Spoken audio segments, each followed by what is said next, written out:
नमस्कार साथियों, dry ice में आपका स्वागत है। देखिए आज हम पढ़ेंगे, ठीक है, पतियारों में पढ़ेंगे आज मिहिर भोज। वस्तुतः मिहिर भोज पतियारों में काफी शक्तिशाली शासक हुए। शक्तिशाली शासक, इन्होंने अपने साम्राज्य काफी बढ़ाया था। यहाँ तक कि इन्होंने अपना शासक हिमालय तक बढ़ाया था। ठीक है, तो क्या होता है कि इन्हें सबसे पहले बात बताता हूँ कि उन्हें पिता दत्ता कहा जाता है। क्यों? देखिए नागभट्ट फर्स्ट हमने पढ़ा था, ठीक है ना, पतियारों के अंदर। नागभट्ट फर्स्ट के बाद में इनके जो नागभट्ट फर्स्ट के बाद में उनके पुत्र हुए रामभद्र। रामभद्र के बाद में हुए मिहिर भोज।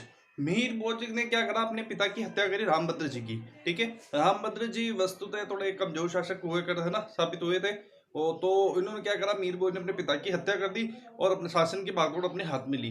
तो फिर इन्होंने अपने शासन की भागदौड़ अपने हाथ में ली, तो सबसे पहले इन्होंने अपने कन्नौज पर अपना अधिकार वापिस परमार पतियारों का शासक कन्नौज पर वापस इन्होंने स्थापित किया। ठीक है, तो मिहिर भोज के बारे में हम कुछ बातें करते हैं। मिहिर भोज के कुछ सिक्के भी प्राप्त हुए हैं, ठीक है ना, जिन्हें उन्होंने जिन्हें अधिवराह कहा गया है। इस पे विष्णु की जो है चित्र अंकित है। ठीक है, देखिए मिहिर भोज 836 से 885 तक ईसा पूर्व तक इनका माना जाता है, ईस्वी तक इनका जो है माना जाता है इनका टाइम। ठीक है, 836 से 885 ये इनकी मृत्यु हुई थी 885 में नर्मदा रिवर पर। ठीक है, इनके पिता थे रामभद्र और पुत्र का नाम था महेंद्रपाल फर्स्ट। इनके बाद में हम इनके पुत्र की बात करेंगे, महेंद्रपाल।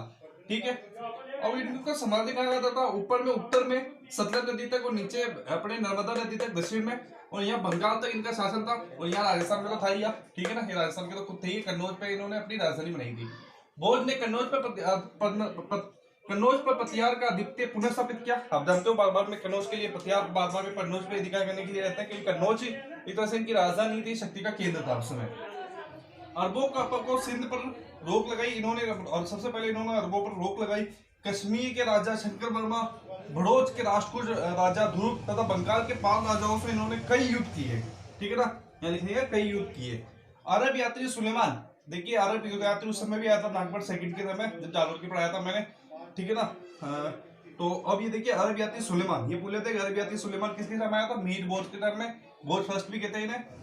अरब यात्री सुलेमान ने जुज राजा का एक अरब यात्री सुलेमान ने एक बुक लिखी है, ठीक है ना, उसके अंदर एक जुज राजा का उल्लेख किया है। वो वस्तुतः माने जाते हैं कि मिहिर भोज ही थे, संभवतः वो कौन थे, मिहिर भोज ही थे। उसने लिखा है कि इनकी मिहिर भोज की सेना काफी शक्तिशाली थी और ये खुद एक सर्वश्रेष्ठ योद्धा थे। इनके पास सर्वश्रेष्ठ अश्वरोही थे, ऊंटों की बड़ी फौज थी, और इनके अगर धर्म की बात की जाए तो ये विष्णु धर्म का पालन करते थे। ठीक है ना, और इनके जो कॉइन मिले हैं उनपे अधिवराह लिखा मिला है और उनपे विष्णु विष्णु भगवान के चित्रण भी अंकित है। ठीक है, थोड़ा बहुत आगे इनकी बात करते हैं।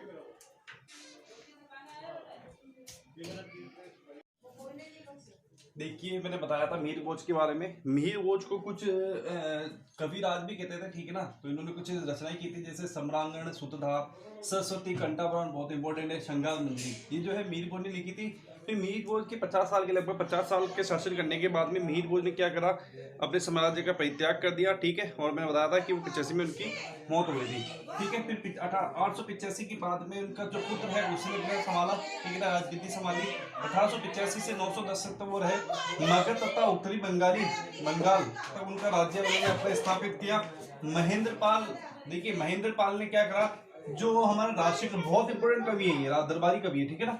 महेंद्रपाल ने राजशेखर जी का शिष्य था और संरक्षक भी था, मतलब इनका शिष्य भी था और एक तरह से संरक्षक भी था, जिन्होंने राजशेखर जी ने क्या लिखी, कपूर मंजरी। ठीक है ना, बहुत बार पूछा जाता है ये नाटक कपूर मंजरी। ठीक है, महेंद्रपाल के बाद में हुआ, महेंद्रपाल के बाद में उसके पुत्र को भोज सेकंड हुआ। महेंद्रपाल के बाद में उसका पुत्र हुआ भोज सेकंड, तो वो थोड़ा कमजोर शासक था। तो महिपाल ने क्या करा, महेंद्रपाल फर्स्ट के उत्तराधिकारी भोज को परास्त करके और पतियार की इसने अधिकार कर लिया कन्नौज पर। ठीक है, उसके बाद में क्या हुआ, जो राजशेखर जी यहाँ जो थे नाटक की रचयिता की थी, ये महिपाल जी के भी दरबार में थे। ठीक है ना, महिपाल जी को राजशेखर जी ने आर्यवर्त का महाधिराज का ये उपाधि दी। ठीक है, अब उस समय देखिए कन्नौज पर ये क्या होना है, महिपाल पराजित, वही जो चलता रहता युद्ध, राष्ट्रकूट ने यहाँ पे था इंद्र सेकंड से बुरी तरह से हार हुई महिपाल जी की फर्स्ट की। ठीक है ना, और राष्ट्रकूट ने इसकी जीत हुई, पर वापस इन्होंने क्या करा, महिपाल ने वापस कन्नौज पर कैसे न कैसे अधिकार कर लिया। एक अरब यात्री उनके समय भी आया था, उनका नाम है अल मसूदी। अल मसूदी कब आया था, 915 में, तो ये भी याद करेगा। अब इसके बाद में क्या हुआ, जो है ये पतियारों की बहुत से अलग अनेक राजा हुए, पर वो इतने शक्तिशाली नहीं हुए। अब इनकी बात हम खत्म करेंगे और आगे हम और बात करेंगे और राजाओं की, राजपूत राजाओं की। तो थैंक यू फ्रेंड्स, मेरा वीडियो कैसा लगा प्लीज़ लाइक कीजिएगा, सब्सक्राइब कीजिएगा, शेयर कीजिएगा। Thank you.